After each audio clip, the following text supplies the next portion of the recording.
In today's episode, I'll talk about two interesting stories. In the first story of the day, I'll talk about what exactly happened with IndusInd Bank because of which its stock price recently crashed quite badly. And in the second story of the day, I'll talk about what's happening with Hyundai Motors and why it is currently under the scanner. Welcome to the Daily Brief Show by Zerodha, where our aim is to cut through the noise and simplify the biggest news and stories in the financial markets in a way that is easy for all of us to understand, yet one level deeper as compared to your traditional news channels. I'm your host Anurag Bansal, and today is Wednesday, the 12th of March. In the first story of the day, let's talk about how IndusInd Bank, which is India's fifth largest bank, suddenly realized an accounting problem linked to how it handled its derivatives, which led to a massive drop in its stock price. But in order to understand the story better, we'll first need to get a clearer picture of how people perceive banks. See, when most people think of banks, they imagine it as a safe place to put money. In fact, banks actually thrive on trust because that's the real product they eventually end up selling to people like you and me. You put in your money in a bank because you believe that it will not magically disappear one day. Investors also buy shares in banks for the exact same reason. They trust that the bank's numbers, which is things like assets, liabilities, and net worth, accurately reflect the reality. And that is exactly why if a bank all of a sudden comes up and says that it has found an issue with its accounting, it obviously sends shockwaves through the entire market. Now, in IndusInd Bank's case, they reported that because of this particular accounting mistake, their network had been overstated for many years now. Practically overnight after that, the bank had to reduce their net worth by about 2.35%. And to put that into rupee terms for you, that is a drop of about 1,500 to 2,000 crore rupees overnight in what belongs to all of their shareholders. And almost immediately after that, the bank's share price plunged by about 25% because investors panicked about what else they might be hiding in their numbers. Now, of course, let me tell you that this does not really mean that the bank is about to completely fail, but there is now a big question mark over their credibility. Also, the timing of this entire saga could not have been more awkward for IndusInd Bank's CEO, who was up for his reappointment. Now, the board of the company wanted him to continue for 3 more years, but the RBI granted him only 1 year of extension. Now, the RBI did not really come out and say that they mistrust the CEO, but given all of that's happened right now, it is difficult to not see a link between this reappointment twist and the derivatives fiasco. Now, moving on, before I dive into the exact mistake of what caused the fall of IndusInd Bank, we'll need to understand why a bank like IndusInd would use derivatives in the first place. See, many people are not aware that banks usually trade just as you and I actually might. They have what are called proprietary trading desks, or prop desks in short, where they use the bank's own money to buy and sell various instruments in the market. Sometimes they do this to hedge risk, which is basically to protect themselves against sudden market movements, and some other times they might actually do it hoping to profit from fluctuations in prices. Now, for IndusInd Bank specifically, the entire story begins with its large exposure to foreign currency. The bank had foreign currency deposits, which means that it held people's money in non-rupee currencies. They had also borrowed money overseas. And both of these situations can be really risky if the exchange rate between the rupee and the other currencies starts to change dramatically. If the rupee goes up in value compared to, say, the US dollar, any deposits that the bank holds in US dollars might lose value when converted back into rupees. And if the rupee falls, then any loans that the bank has to repay in US dollars suddenly becomes more expensive. Now, of course, no banks want such unpredictable swings, so they use what's called derivatives, which are things like swaps or forward contracts, in order to lock in exchange rates for future dates. Now, ideally, this creates stability because no matter which way the rupee moves, the bank knows exactly what its gains or their losses will be. But the thing is, the trouble with IndusInd Bank was not that it used derivatives in the first place. The trouble was actually how it kept track of gains and losses from those derivatives, particularly on the bank's internal desk. IndusInd Bank basically had two desks. First was an external one which dealt with the broader market, and the second one was an internal one which handled the bank's own currency hedges. Now, on the external desk side, the bank would do day-to-day mark-to-market accounting, which means every day any change in the value of derivatives would immediately show up in the bank's books either as a gain or as a loss. Now, that is considered a standard practice for your reference. But that said, inside the same bank itself, the other internal desk which I spoke to you about used a very very different approach. It seems like when there were notional or on-paper gains from the hedging of banks' own foreign currency borrowings and deposits, the bank quickly counted those gains as part of their income. But if there were notional losses, the bank actually bundled them away into other liabilities, which is a broad category that can actually hide a lot of smaller things that the banks owe. Now, the bank followed something called hedge accounting, which can let you spread gains and losses over time. But in this instant, the way it separated gains and losses was not really consistent. And over 5 to 7 years, the differences between how gains and losses were recorded started to build up to a large, big mismatch. And this mismatch, ladies and gentlemen, would have stayed under the radar if RBI had not changed the rules in April 2024. The RBI basically introduced new standards that required banks to value derivatives at market prices every single day across the board, so they could not really use internal hedging methods and custom rates anymore. Now, with these new rules in effect, IndusInd had to go back and recalculate the true value of all its contracts. And when they did that, they realized that their net worth was overstated and they needed an immediate adjustment of around 2.35%. So with all of this, I'm sure the next big question you are wondering about is, if all of this happened long time back, why are we only realizing this in March 2025, which is almost 1 year after the new guidelines came in? See, it appears that IndusInd actually stopped this internal hedging back in April 2024 itself, as soon as RBI's new rules became mandatory. But at some point in time, the CEO and his team began to suspect that there was a bigger mismatch than they had initially thought of. So in October 2024, they hired an external agency in order to examine the bank's books in detail. This particular review took a few months, and in early 2025, IndusInd concluded that its true net worth had to be revised down by up to 2,000 crore rupees. And as soon as these numbers were finalized, the bank's board was informed and IndusInd disclosed it to the stock exchanges. And guess what happened after that? The share price went into a free fall with a sudden collapse of around 25%. Many investors basically asked themselves one simple question. If IndusInd was caught off guard with something so fundamental in nature, could there be other blind spots waiting to surface on their business? But all that said and done, the bank says that it is not really a liquidity crisis yet. They say that they will adjust the entire shortfall in the Jan to March quarter of the 2024-2025 financial year. They also claim they will remain profitable in that quarter and for the entire fiscal year despite this one-time hit. The CEO has also stated that the bank's capital adequacy ratio, which is a measure of the bank's financial strength, will stay above 15% even after accounting for this hit. Meanwhile, one of the biggest promoter groups behind IndusInd, which was led by Ashok Hinduja, has described this big impact as relatively small compared to the bank's overall balance sheet. According to Hinduja, the promoter's financial position is strong enough to add more money to the bank if necessary, and they haven't really faced any margin calls on their pledged shares yet. Now, for observer, the real concern is how long it will take for the bank to restore trust amongst investors and regulators.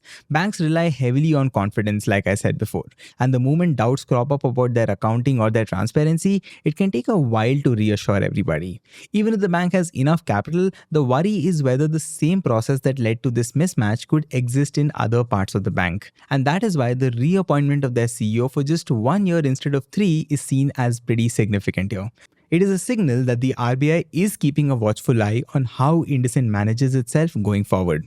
With that, let's move on to the second story of the day and talk about Hyundai, which is currently under the scanner for a series of related party transactions that amount to an enormous sum of around 31,526 crore rupees. Now, these transactions, for your reference, involve Hyundai India buying and selling parts with other entities within its own global Hyundai group. Nearly 40% of Hyundai's India business is carried out this way, and many of these related group entities are very tightly controlled by Hyundai's global parent. Now, the thing is, a transaction with this related entity is not really a bad thing. Sometimes a car manufacturer might prefer to use its own group specialized components to ensure that everything fits perfectly. But the thing is, the alarm bells start to ring when there is a chance that this pricing may not really be fair or transparent, or that the profits from the Indian side of the business are being siphoned off to places with lower taxes. It could also happen that no one else even gets a chance to bid for these supplies, making it almost impossible to tell whether Hyundai India is really getting a good deal or not. So in other words, there is a risk that minority shareholders in India end up paying the price if these internal dealings are set up majorly to benefit Hyundai's global parent. Now, this concern might sound a little bit technical to some of you, but it is actually connected to a much bigger idea of corporate governance. See, corporate governance at its very core is about having rules, checks, and balances that make sure a company's leaders act responsibly and in the best interests of everyone who owns its shares. Now, this is especially important in publicly listed companies where a large number of small investors or minority shareholders trust that the people in charge will treat their money fairly. When corporate governance is weak, for example, there is every chance that people on the inside could misuse funds or shift profit around in ways that could hurt smaller investors. In India, we've seen many examples of serious governance failures, some of which have outright involved fraud, while the others have been more subtle, like quietly moving money to benefit insiders. Now, over the years, academics and market experts have found that companies with strong governance usually ends up delivering better returns to their shareholders precisely because they are less likely to have any shady dealings in the background. In the case of Hyundai, the suspicion rose because a large chunk of its transactions are happening among group entities, but still there has not really been a completely transparent explanation of why these deals make sense, how the prices are set, or whether the Indian unit is actually receiving a fair value or not. And this could matter a great deal to shareholders in India if it turns out that a part of the local profits are being sucked out in ways that go unnoticed. Now, under Indian market regulations, specifically those laid down by SEBI, big related party transactions are not allowed to stay hidden. Companies must take these deals to their shareholders for approval. And when Hyundai had placed these resolutions up for vote, that is when one of the key players in the story, which is the proxy advisory firm, raised a red flag. Now, proxy advisory firms, for your quick understanding, are independent groups which study all the documents surrounding such corporate decisions. They then give recommendations on how shareholders should exactly vote.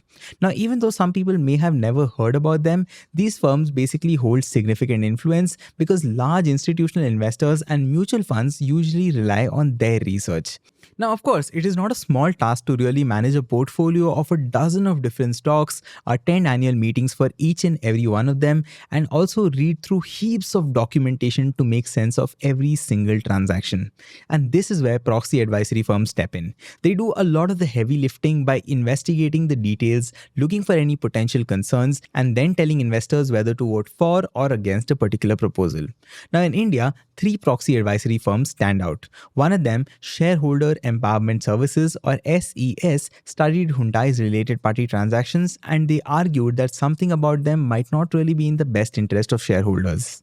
They pointed out that some of Hyundai's related companies rely almost entirely on Hyundai's business to survive, and this creates a suspicion that these deals could be structured to favor Hyundai's global parent or its closely controlled affiliates. SES, of course, then recommended that shareholders vote against these transactions. And meanwhile, another respected proxy advisor, which is Institutional Investor Advisory Services or IIAS, did its own study of the same documents, and they concluded that these transactions seemed acceptable. And therefore, IIAS advised shareholders to vote in favor of Hyundai. And this particular split in opinion basically means that investors now have to choose which advice to trust more.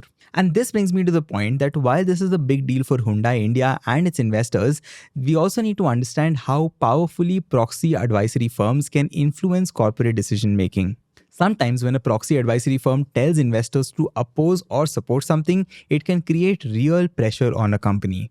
In the past, for example, we have seen multiple foreign investors use recommendations from these very firms to vote for or against important appointments, such as in 2018 when there was a controversy over the nomination of Deepak Parekh as non-executive chairman of HDFC. Now, the impact that these firms have can also cause some friction, and so SEBI has now stepped in with some new guidelines to clarify how companies can handle disagreements with the advice given by proxy advisors. The role of proxy advisory firms in India has become more visible as institutional investments have grown and more people have begun to invest in mutual funds. And as more and more retail investors enter the stock market, it becomes almost impossible for every single individual to research and analyze every single decision to put a shareholder vote. And this is especially challenging during what people refer to as a proxy session in places like the US, where many large companies schedule their annual meetings around the exact same time. Fund managers who might own dozens of different stocks end up facing mountains of paperwork, and proxy advisors provide a streamlined way of keeping track of everything here. But that said, while some might worry about the influence put in by proxy advisory firms, their presence can actually be very beneficial in building a more democratic market. Proxy advisory firms encourage more people, including small shareholders, to engage with corporate voting processes rather than just ignoring them outright. And this, of course, helps bring in a form of shareholder activism that can push companies to be more transparent, ensure fairer deals, and generally treat investors a little better. In Hyundai's case, the deadline for the voting on these contested transactions is March 17th, and everyone is waiting to see what the result will be here. If the majority of shareholders decide that these transactions seem suspicious or lacking in transparency, Hyundai may actually have to revise all its plans. But on the other hand, if shareholders do believe that the transactions make perfect sense and that Hyundai India is not being short-charged, then the business will continue as usual. But regardless of which way this voting goes, this particular episode does highlight how much these proxy advisory firms can shape all our outcomes. It also reminds us why corporate governance is so crucial, not just on paper, but in how companies actually run their operations on a day-to-day basis. And that brings us to the end of the two stories of the day. With that, let's move on to the final section and talk about the quick news headlines. First, India's edible oil imports in February 2025 fell to 8,99,565 metric tons, which is the lowest in 4 years, driven by a 36% decline in soya imports to 2,83,737 tons and a 20.8% drop in sunflower oil imports to 2,28,275 tons, according to the Solvent Extractors Association of India, or SEA. Second, new demat account openings dropped to 22.6 lakhs in February 2025, marking the lowest monthly addition since May 2023 as market volatility dented investor sentiment. This decline comes amidst a 40 lakh crore rupee market value wipeout, with Nifty 50 falling 6%, Nifty Mid Cap 100 down by 11%, and Nifty Small Cap 100 slipping 13%. Trading activity also saw a slowdown, with cash market ADTV declining 10% month-on-month to 91,661 crore rupees, while derivatives ADTV dropped 2% to 188 lakh crore rupees. That's all the news and stories I have for you today. I hope you enjoyed this episode. This is your host Anurag Bansal signing off. I'll see you tomorrow. Take care and goodbye. Disclaimer: this content is for informational purposes only. None of the stocks, brands, or products mentioned are recommendations or endorsements.